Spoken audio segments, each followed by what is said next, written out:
He's behind cover at 10,000 feet, lungs burning in thin air, and the man he needs to kill is 500 meters away. The M4 in his hands was built for close and medium-range fighting, for shadows, doorways, the kind of war that happens inside a city block. Here, there are no city blocks. There are ridgelines, dry riverbeds, open ground that runs forever in every direction. He fires. The .556 round leaves the barrel at nearly 3,000 feet per second. At this range, in this altitude, against a fighter who has spent his entire life in these mountains, it arrives with about as much authority as a strong shove. The target doesn't fall. The target fires back, from behind a boulder with a PKM machine gun, and the burst kicks up rock and dust 6 inches from the soldier's face. He needs something that reaches, something that hits. And in the rack back at the firebase, still wrapped in cosmoline from a depot shelf that hadn't left since 1968, there is an answer. In 1964, the Pentagon ordered the M16 as the M14's replacement. And by 1967, the M14 was officially replaced as the standard service rifle.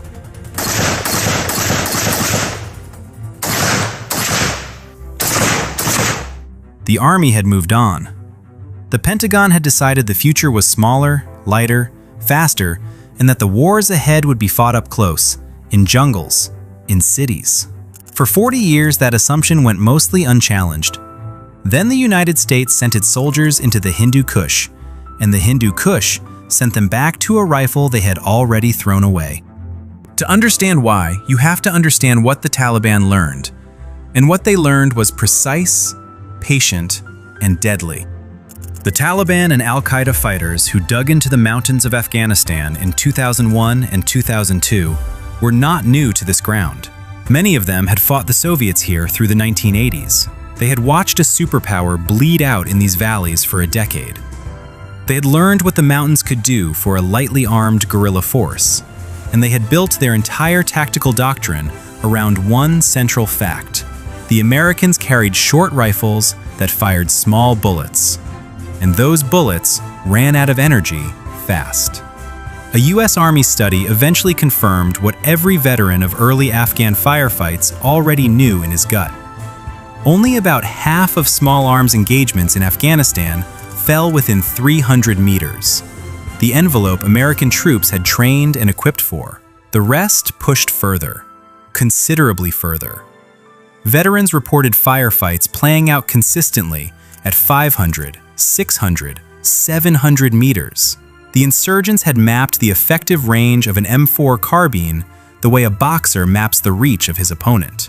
They exploited terrain and standoff distances that pushed the fight beyond where the .556 remained lethal. They would fire from a ridgeline, drop behind cover, wait for the Americans to exhaust their fire, and disappear before artillery or air support could respond. The mountains gave them time. The Americans' ammunition gave them a ceiling.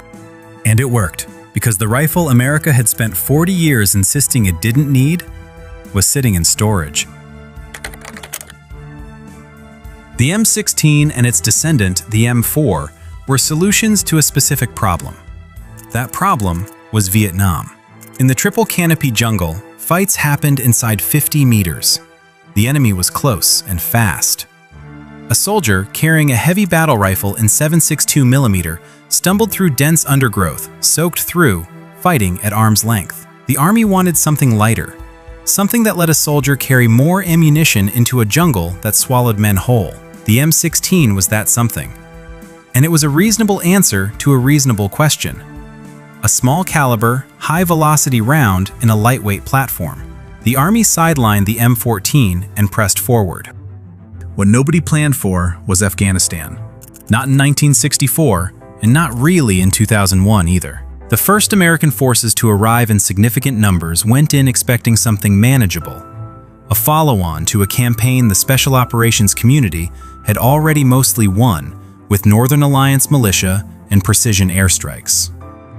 What they found instead was a landscape that had been eating armies for 3,000 years. No trees, no concealment, valleys that stretched for miles in every direction, ridge lines that looked down on everything. The mountains didn't just favor the defender, they multiplied him, gave him eyes and elevation and time. And American infantry arrived at the bottom of those ridge lines carrying M4 carbines with 14.5-inch barrels built for close urban fighting, not open mountain terrain. The 5.56mm round fired from an M4 degrades quickly. At distances beyond 300 meters, it loses velocity fast enough that terminal performance becomes unreliable.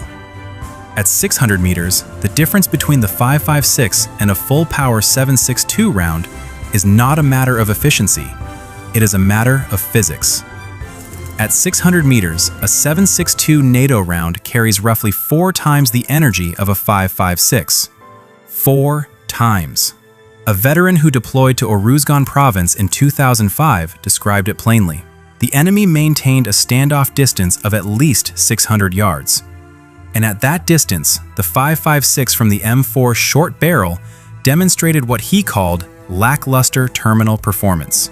That is the careful language of a man who watched his rifle fail him. The Army studied the problem and confirmed it. And then, somebody in a depot somewhere opened a crate from the 1960s and started stripping cosmoline off rifles that had never been supposed to matter again. Thousands of M14s came out of storage. The Army and Marine Corps rebuilt them, accurized them, mounted optics on them. They became what planners called designated marksman rifles. That title was careful and bureaucratic. What it really meant was one man in every squad who could reach out to the distances the M4 could not and land a round that actually stopped what it hit. One man with a 40-year-old rifle, built for a war everyone thought was over. The M14 fired the 7.62 x 51 NATO cartridge, just over 9 pounds empty, a 20-round box magazine, effective to 800 meters in the right hands. The Army's standard 175-grain M118 long-range load delivered 4 times the energy at extended ranges as the 5.56 service round. That was not a specification. That was the difference between a bullet that persuades and a bullet that decides. The rifle was built on the bones of the M1 Garand, the weapon General George Patton had once called the greatest battle implement ever devised. It inherited the Garand's gas-operated action, its reliability in dirt and cold and heat, and its fundamental philosophy that a fighting rifle should deliver a full-power cartridge at the distances where battles actually happen. The Army had added a detachable 20-round magazine, a selector switch for automatic fire, and a longer, effective range than anything the standard infantryman had carried before it. When it was fielded in 1959, it was briefly the most capable battle rifle in the American inventory. Then Vietnam happened, and the jungle won, and the M14 went into storage, where it sat until mountains rediscovered its purpose. The designated marksman role the Army created around the reissued M14 was not a sniper program. A sniper works independently, often hundreds of meters from the nearest friendly soldier, with a bolt-action rifle optimized for a single, precise shot at extreme range. The designated marksman works inside the squad. He moves with his unit. He is the man between the standard rifleman and the dedicated sniper, the one who can engage at 400 meters when the rifleman's M4 runs out of authority, and the dedicated sniper is supporting a different element 2 ridgelines away. Every time a designated marksman walked off a firebase with an M14 over his shoulder, he carried a rifle optimized for Europe, modified for Vietnam, discarded by a peacetime bureaucracy, and resurrected by a mountain range that had never read the procurement memo. In July 2008, 48 American soldiers were holding combat outpost Kaler near the village of Wanat in Nuristan province. They had been there 9 days. The outpost was new, barely established, surrounded by mountains that rose in every direction.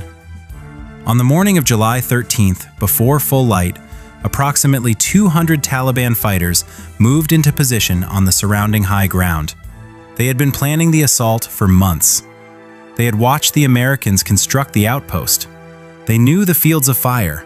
They knew the distance from the ridge lines to the perimeter. They attacked from 3 sides simultaneously, with PKM machine guns, RPGs, and AK-47 fire from elevated positions that gave them angles the Americans had almost no answer for. What happened at Wanat made the papers because of M4 stoppages, weapons overheating under sustained fire, and malfunctions at critical moments in the fighting. 9 soldiers died, 27 were wounded. The story of the stoppages was real, but it was one part of a larger problem. The outpost was badly sited, the positions were poorly prepared, and leadership had been warned of the threat for months. All of that was true.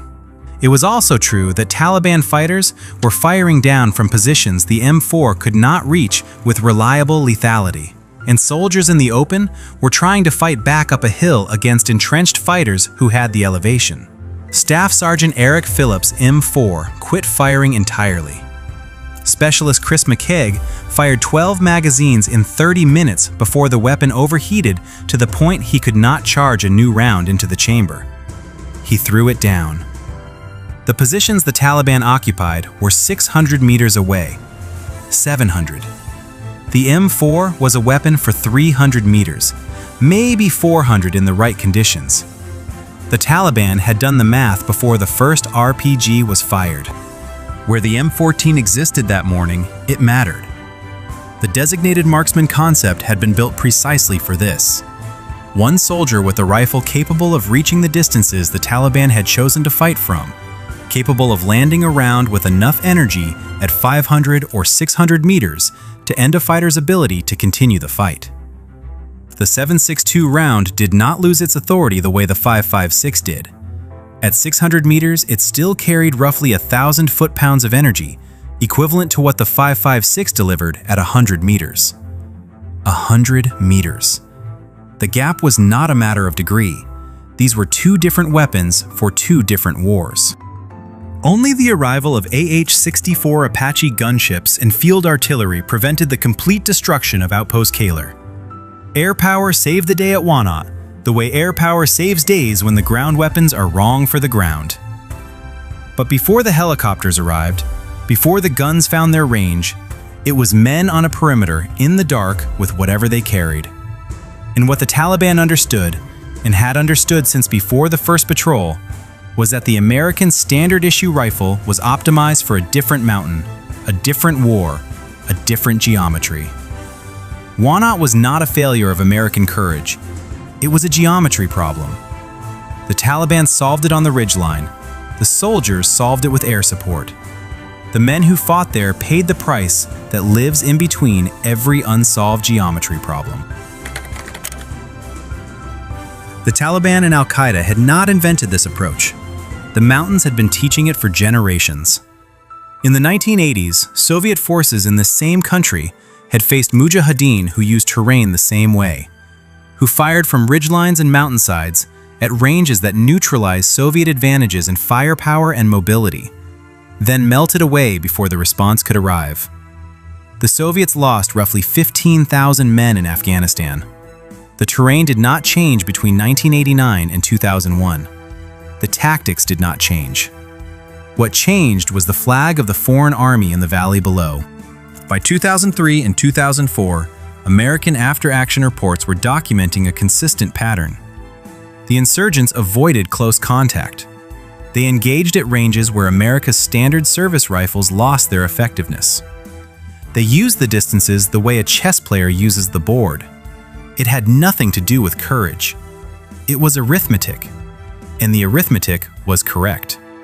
America's 5.56 round at 600 meters, their PKM at 600 meters. One of those engagements ends with the American firing into the dirt short of his target. The other ends with the American dead. They knew it. The after-action reports confirm they knew it. The behavior was consistent and documented across multiple provinces, multiple years, multiple units.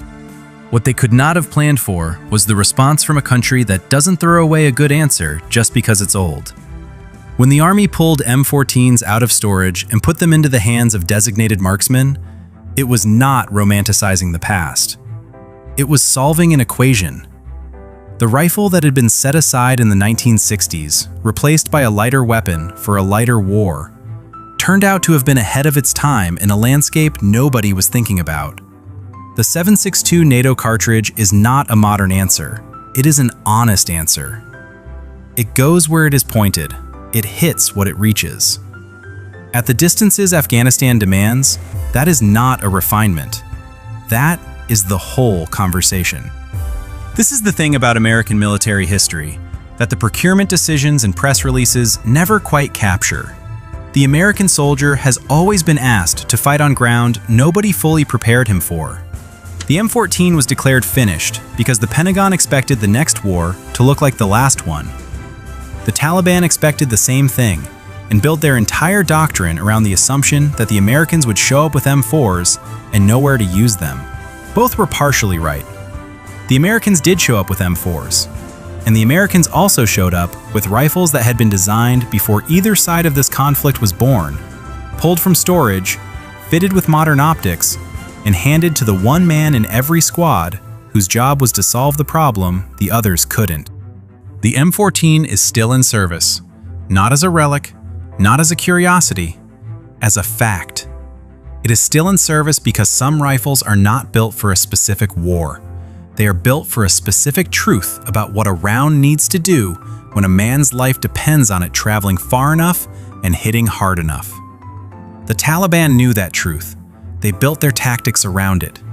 And 40 years after the Army decided the M14 was finished, it was the M14 that proved them wrong. If this is the kind of history you want to go deeper on, subscribe. There is more where this came from.